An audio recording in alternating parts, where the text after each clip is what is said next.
On utilise les fonctions exponentielles et logarithmiques pour modéliser certains phénomènes dont la croissance est extrêmement rapide ou dont la décroissance est extrêmement lente.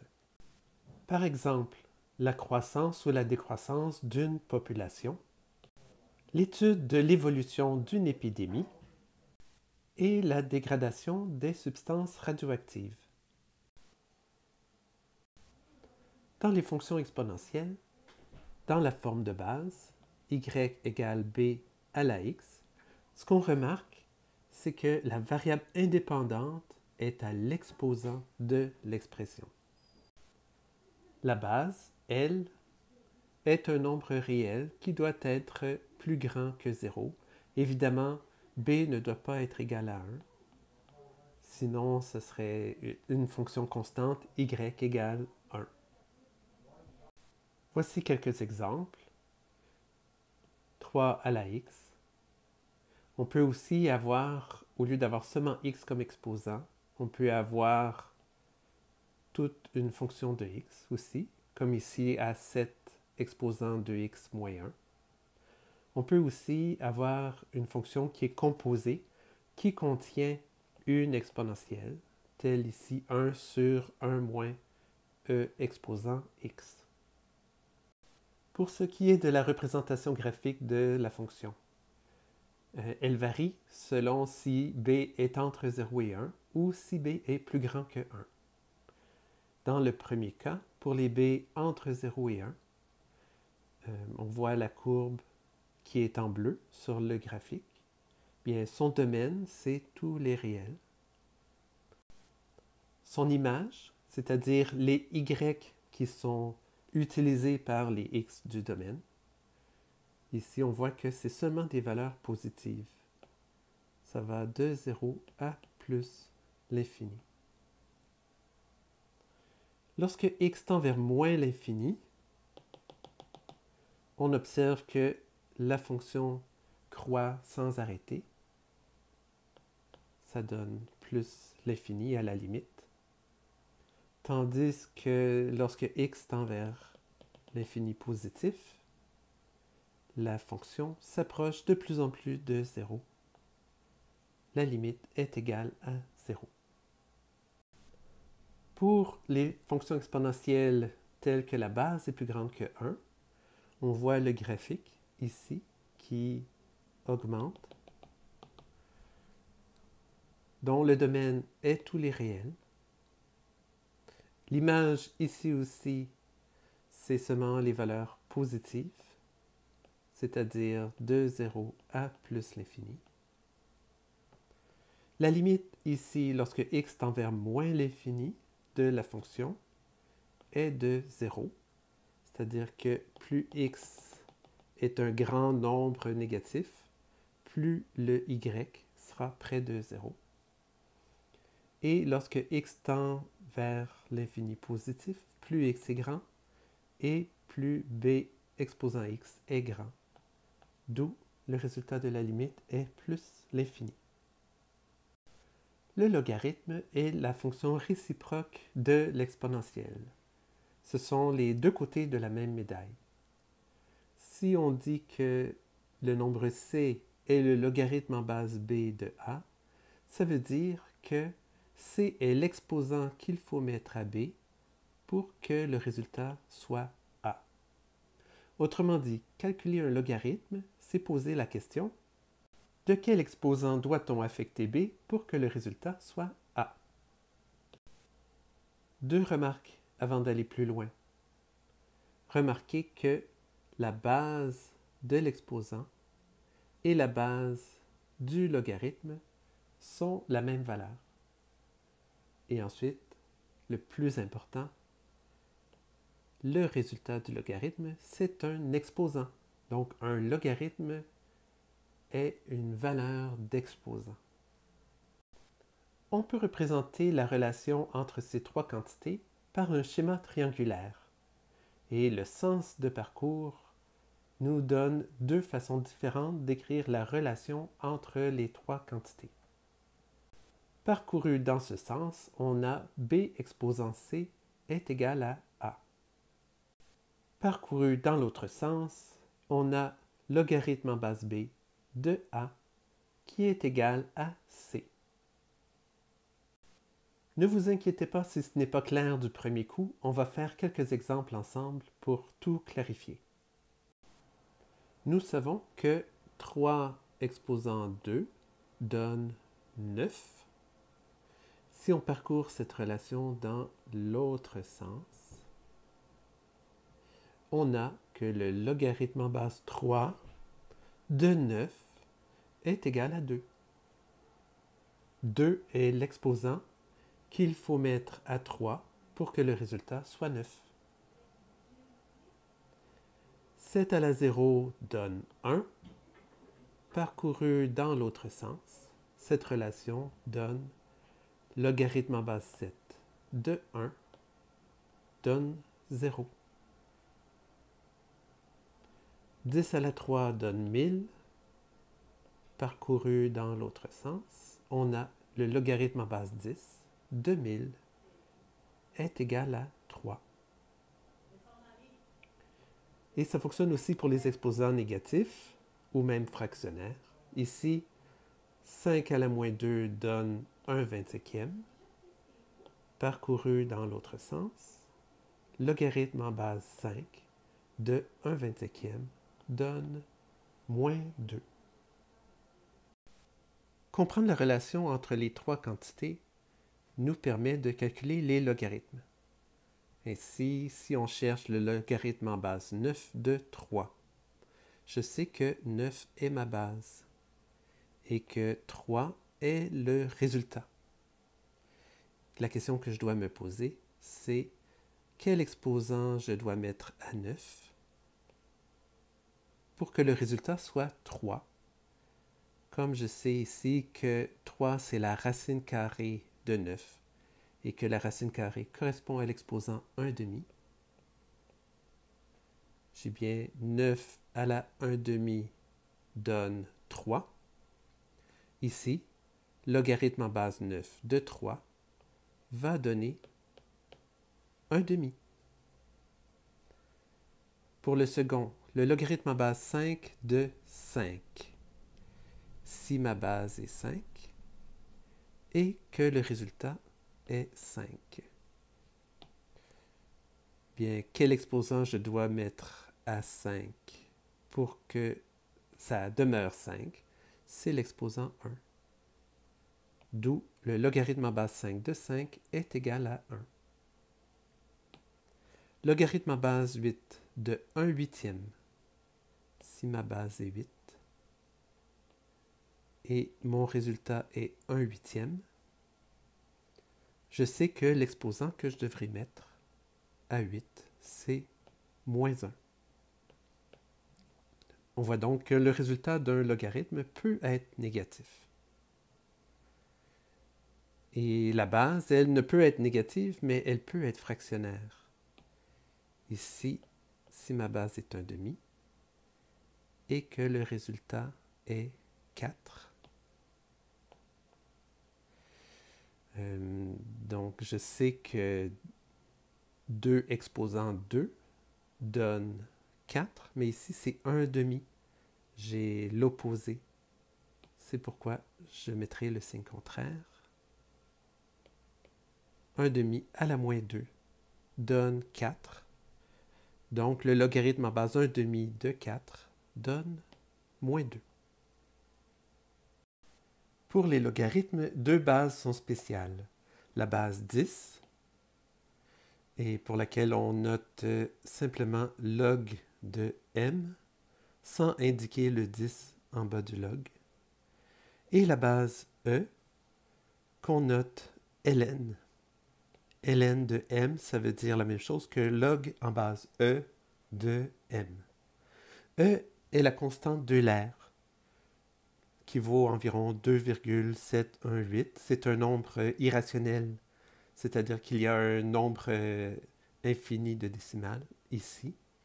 Et c'est une constante qui, à mon avis, est aussi importante que pi en mathématiques. Sur la plupart des calculatrices, ce sont les deux seules bases qu'on retrouve. tout simplement parce que pour les autres bases, on peut les calculer à partir de ces valeurs à l'aide d'une formule qu'on appelle la formule de changement de base, qu'on verra un peu plus loin. Les propriétés du logarithme peuvent sembler étranges, sauf si on se rappelle qu'un logarithme, c'est un exposant. Les logarithmes se comportent vraiment comme les exposants. Ainsi, le logarithme en base b de 1 va donner 0, peu importe la base, simplement parce que b à la 0 donne 1.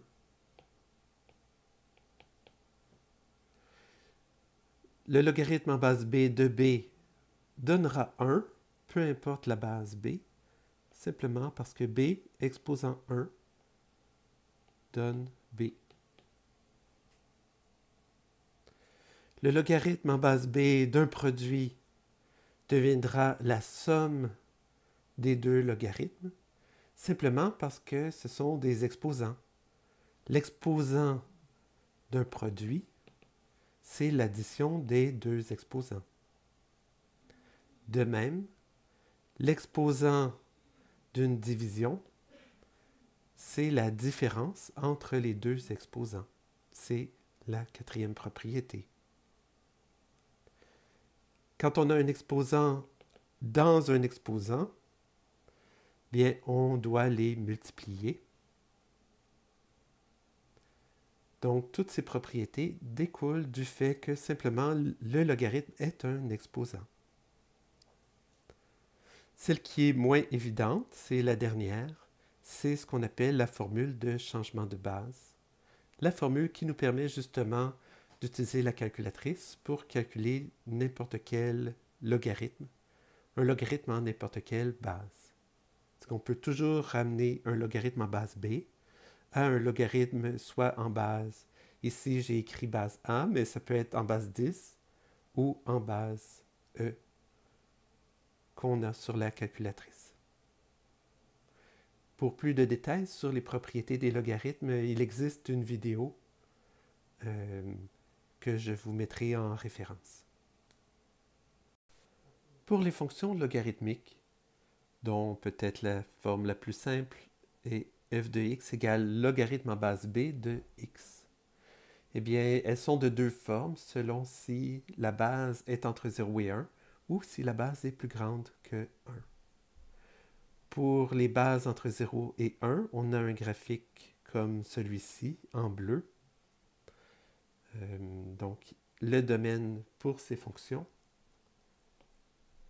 va de 0, 0 étant exclu, à l'infini. On a une asymptote verticale à 0 pour la fonction logarithme. C'est pourquoi la limite, quand x tend vers 0 plus, est égale à plus l'infini. Pour ce qui est de l'image, en fait, toutes les valeurs de y pourront être une image de cette fonction. C'est tous les réels. Et donc, même si c'est moins évident à cause de la courbure de la fonction ici à la fin, en fait, elle descendra à moins l'infini. Si la base est plus grande que 1, on voit ici le graphique en bleu. Remarquez que le graphique passe toujours par le point 1, 0, comme dans le précédent. Bien, le domaine sera semblable au précédent. Le domaine va de 0 exclu à l'infini. L'image, ce sera tous les nombres réels. Donc, même si cette fonction croît très lentement, lorsque x tend vers l'infini, elle s'en va bel et bien vers l'infini. Et on a aussi une asymptote verticale lorsque x est égal à 0. La limite quand x tend vers 0 plus de la fonction est égale à moins l'infini. À partir de maintenant, lorsqu'on doit trouver le domaine d'une fonction, il y a 3 contraintes dont il faut tenir compte. Il ne faut pas que dans notre fonction, il y ait de division par 0. Donc, les valeurs de x pour lesquelles il y a une division par 0 seront exclues du domaine, ainsi que les valeurs de x qui nous feraient faire une racine carrée ou même une racine paire, c'est-à-dire 4e, 6e, 8e, etc., de nombres négatifs, et pas de logarithme d'un nombre négatif ou de 0. Par exemple, si on nous demande de trouver le domaine de la fonction x à la 2 plus 1 divisé par 1 moins ln de x. Ici, il y a 2 contraintes dont il faut tenir compte, c'est-à-dire il faut que 1 moins ln x ne soit pas 0 pour éviter la division par 0, et il faut que ce qui est dans le logarithme, il faut que x soit strictement plus grand que 0. Ce qui veut dire ln x ne doit pas être égal à 1. X ne doit pas être égal à e exposant 1, c'est-à-dire e. Et il faut aussi que x soit strictement plus grand que 0. D'où le domaine débutera à 0, va jusqu'à l'infini en excluant la valeur de e. Une des principales utilités des logarithmes est de pouvoir résoudre les équations qui contiennent une exponentielle. Ici, si on veut résoudre 2 à la x égale 21, étant donné que 21 n'est pas une puissance de 2 exacte, c'est pas si facile à résoudre, sauf si on utilise le logarithme. Je pourrais donc mettre cette relation sous forme logarithmique en disant que c'est équivalent à logarithme en base 2 de 21 égale x. Je peux ensuite calculer logarithme en base 2 de 21 avec la formule de changement de base. Je pourrais prendre le logarithme en base 10 ou le ln pour pouvoir utiliser la calculatrice. Ici, je vais utiliser plutôt ln. C'est ln de 21 sur ln de 2. Ce qui donne environ 4,39. Prenons un deuxième exemple, où cette fois-ci, on doit résoudre logarithme en base 6 de 2x moins 5 égale 3. Je peux ici aussi changer la forme, passer de la forme logarithmique à la forme exponentielle. Ici, cette relation est équivalente à 6 exposant 3 est égal à 2x moins 5. Et maintenant, ce sera plus facile d'isoler le x. Si l'on doit évaluer une limite qui contient une fonction exponentielle ou une fonction logarithmique, ce dont on doit se rappeler, c'est que ces fonctions sont continues sur leur domaine. C'est-à-dire que pour les x qui sont dans leur domaine, on n'a qu'à remplacer x par la valeur dans la fonction dont on évalue la limite. Par exemple ici, ça serait égal à 2 exposant racine de 9 divisé par e à la 9 moins 9 plus 2.